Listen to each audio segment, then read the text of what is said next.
change to anaerobic. So let me just put a little an in front. Anaerobic. And your total ATP is what? What's your total ATP yield from anaerobic? Who knows? It's 2. Where did the 2 come from? Right here. These 2 ATP, that's it. That's it. That's all you get. You get 2 from glycolysis. Remember that test question. We're in anaerobic cellular respiration. Where do you get your ATP? From the glycolysis step. And that's all you get. Because oxygen's not available. So you can't run Krebs cycle. However, you are accumulating electrons and hydrogens in the cell. And the cell's not happy with that. Why? These are free radicals. She's got a negative charge. She's going to go out there and start pulling on all of everybody's husband. These guys are positive charge. They're going to go out there and start flirting with all the wives. They're going to cause trouble. They're free radicals. So, the cell wants to bind them up to get rid of them. What am I going to bind them up on? I don't have anything but pyruvate. So I'm going to dump them onto the pyruvate. You know, everybody's got like that one weird cousin, you know, that they never date anybody because they're just a little bit, something's not right there. That's what you do. You dump them onto your waste product, your pyruvate. So, NAD is going to pick them up and carry them to the next reaction, and in that next reaction, they're going to be added to the pyruvates.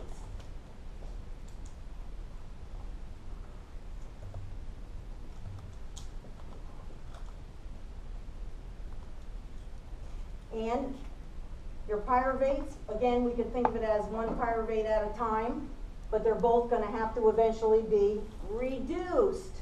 If you're adding electrons and hydrogens in, that's a reduction.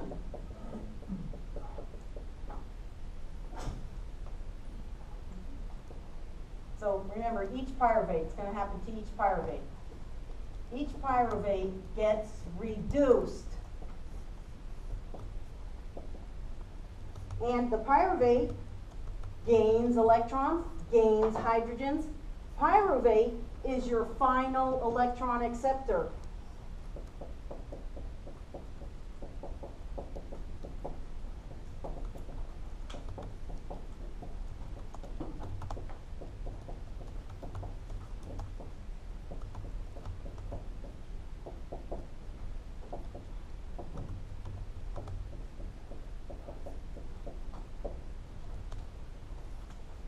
Oxygen's not available. The electrons and the hydrogens aren't going to go to all that trouble to go to oxygen because oxygen ain't in town. They're going to have to bind to something else and get stuck with a weird cousin. I'm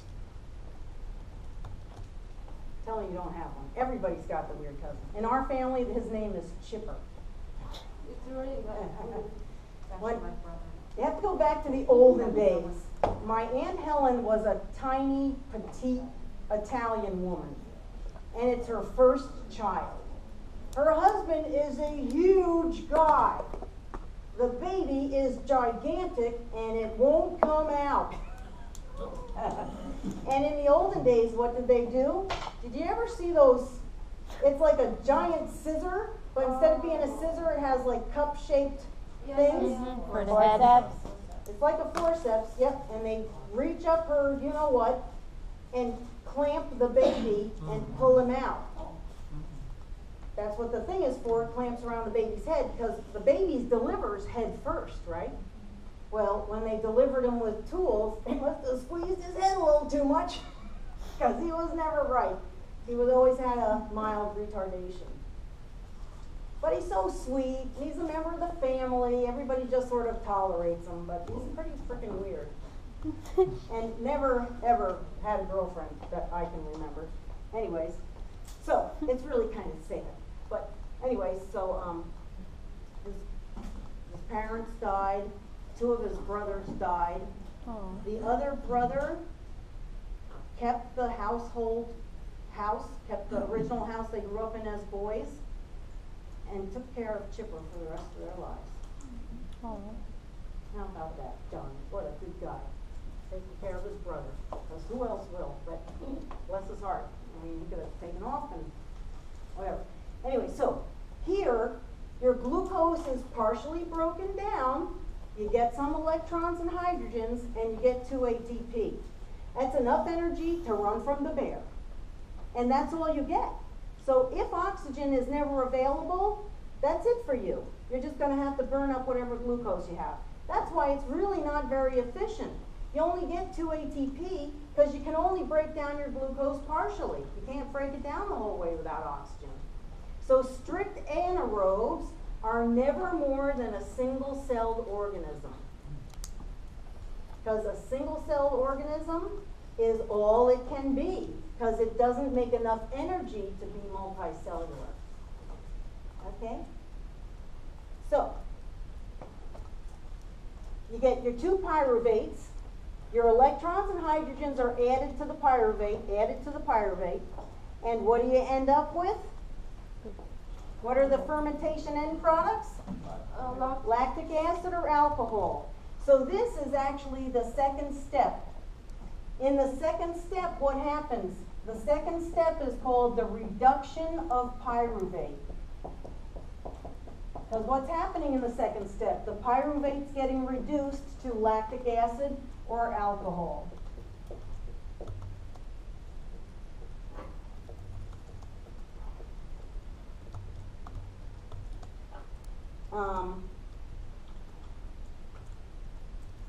Lactic acid is a 3-carbon compound, but alcohol is a 2-carbon compound.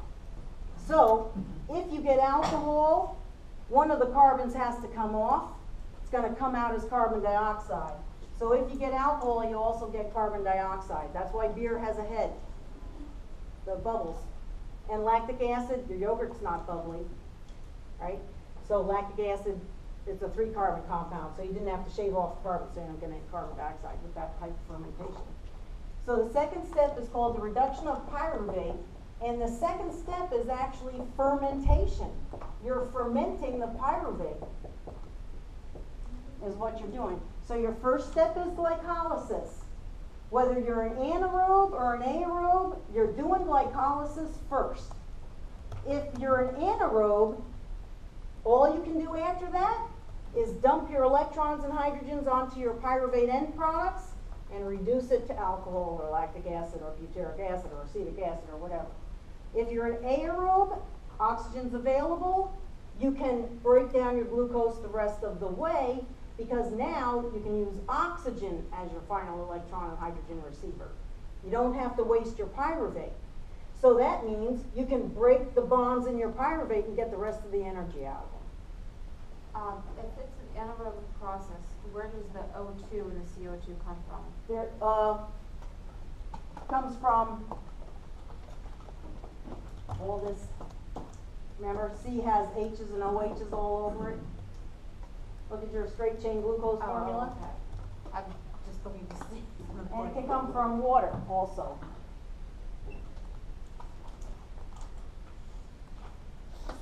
All right. The carbon comes from this. Then you have to add O2 to it. But the O2 can come from water, I think. All right, I think. Is that right, Colton? Where's the O2 come from in anaerobic? Yeah, from all those H's and OH's on your carbons. But if the O2 is present, then why do the H pluses and the If O2 is present, a facultative anaerobe will use the O2. This would have to be an anaerobic, so either there's no oxygen available in this case. Other anaerobes, typically what they do is use something other than oxygen. Yeah. That oxygen isn't getting pulled off of those kind of breaking down pyruvate. They still have some left on there. They aren't pulled off of the free oxygen for the reactor. They're just talking about. Oh, it's still like attached to carbon? Yeah, Okay. right. Because when you break this bond, these OH's and H's have to sort of rearrange themselves around the So carbon. the O2 is still attached to that carbon that's broken off? Yeah, right. has to rearrange itself, and the oxygen's gonna still stay bonded to the carbon. So when you pluck your carbon off, all those H's and OH's get rearranged. And then the piece that comes off, that carbon, still wants to have 4 bonds. So sometimes it'll hold on to oxygen to accomplish that. Very, okay, so let's summarize. What do you got? Aerobic cellular respiration. I also call it oxidative phosphorylation.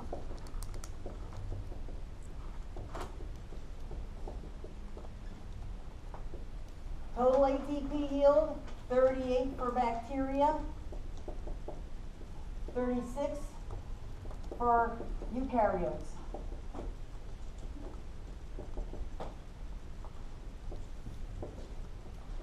Per what? This is the part most students forget about. Per molecule of glucose. What did I start with? I started with a molecule of glucose.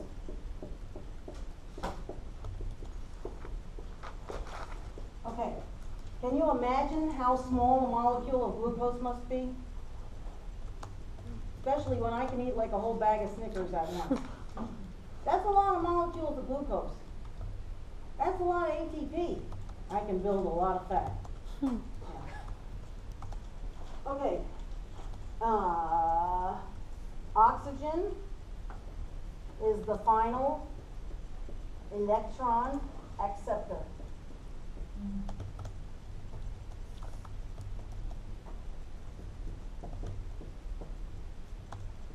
Anaerobic cellular respiration, I call fermentation.